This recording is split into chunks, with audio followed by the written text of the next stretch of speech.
یہ مکمل ضابط حیات ہے میرے بھائیوں، اور جو ضلالت و جہالت سے مبرہ ہے یعنی پاک ہے، اور دلائل و براہین سے آراستہ ہے میرے بھائیوں۔ اسلام کے تمام احکام پائے اس تکمیل کو پہنچ چکے ہیں۔ اس دین مبین میں خرافاتوں اور بدعات کے لیے کوئی جگہ باقی نہیں ہے، یعنی جو ہمارے پاس دین اسلام ہے یہ بالکل واضح صاف ہے، اس کے اندر بدعات و خرافات کی کوئی جگہ نہیں ہے۔ لیکن افسوس ہے کہ شیطانیت اور اس کے پیروکاروں نے اس دین صافی کو ضلالت و جہالت سے غلط ملت کرنے اور خرافات سے داغدار کرنے میں کوئی کسر نہیں چھوڑی ہے میرے بھائیوں۔ دیگر مہینوں کی طرح ماہ سفر میں بھی جو کچھ جاہلانہ رسومات اور بدعات و خرافات پائے جاتے ہیں، سفر کا مہینہ جو ہے یہ اسلامی مہینوں کی لڑی کا دوسرا موتی ہے میرے بھائیوں، یعنی اسلامی مہینوں کا دوسرا مہینہ ہے جس کو لوگ برا سمجھتے ہیں۔ اس مہینے کے بارے میں لوگ غلط باتوں کو ختم کرنے کے لیے اسے سفر المظفر کہا جاتا ہے، جو کہ ماہ سفر جاری ہے اور اس میں پائے جانے والے لوگوں کے باطل عقائد و نظریات بھی جاری ہیں میرے بھائیوں۔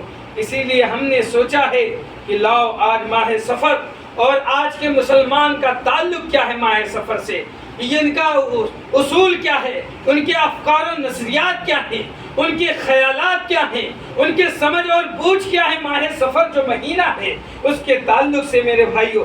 تو سب سے پہلے ہم جانتے ہیں سفر کا نام کیسے پڑا۔ جو یہ ماہ سفر کا مہینہ ہے اس کی وجہ تسمیہ کیا ہے میرے بھائیوں، امام علی بن محمد علم الدین سخاوی رحمہ اللہ فرماتے ہیں کہ سمیہ بذالک لخلوی بیوتہم منہ حین یخرجون للقتال والاسفار یقال سفر المکان اذا خلا۔